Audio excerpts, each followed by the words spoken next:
Iyak ng kagalakan. Iyak ng pusong nais kang pasalamatan. Iyak ng pagpupuri. Iyak ng pagluluwalhati. Iyak dahil iyong napili. Iyak dahil sa iyong kabutihan. Iyak dahil iyong hinahabagan. Iyak ng tagumpay dahil iyong sinamahan sa bawat gawaing iyong pinagkatiwala lamang. Iyak dahil tinatama mo ang paliko kong daan. Pinatawad ang kasalanan at pinadama ang pag-ibig mo na walang hanggan. Iyak ng pusong handang isuko ang lahat, masunod lamang ng iyong kalooban. Iyak na kahit sa iyong hirapan, susunod pa din sa iyong kalooban. Umiiyak dahil sa kabila ng pinagdadaanan, pinili kong tumayo at ika'y paglingkuran. Umiiyak dahil sa katagumpayan, dahil iyong nilaban at hinawakan nung panahon hindi ko na kayang lumaban. Iyak ng kagalakan, hindi kayang ipaliwanag dahil nabigyan ka ng kaluburan. Sino nga ba ako para iyong habagan?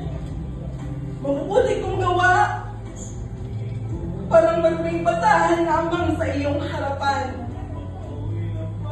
Dahil ikaw ang Diyos ng kalangitan, Diyos ng kabanalan, Diyos na makapangyarihan. Pinili mo akong walang kakayanan at kaalaman. At ako'y tinuruan, tinubog ayon sa iyong kaparaanan.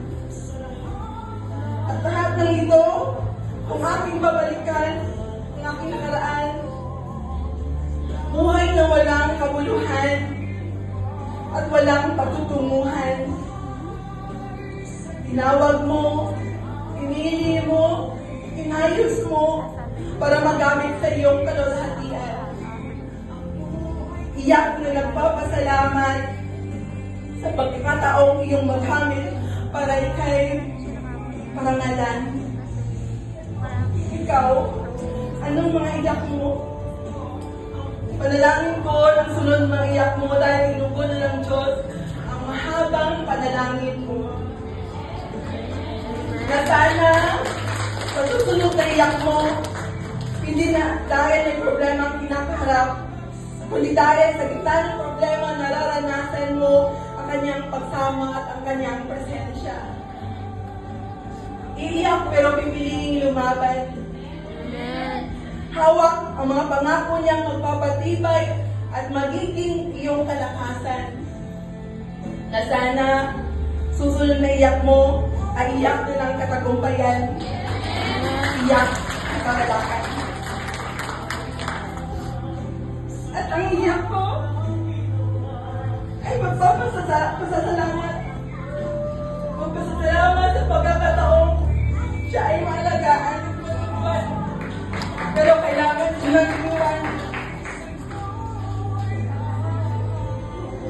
At iyak ko sa salamat dahil sa kanyang kahabagan. Ako ngayon nakatayo sa inyong harapan na may pagtutuo ng sakalo lamang na yung pagsunod na walang pag-alilangan. Glory be to God.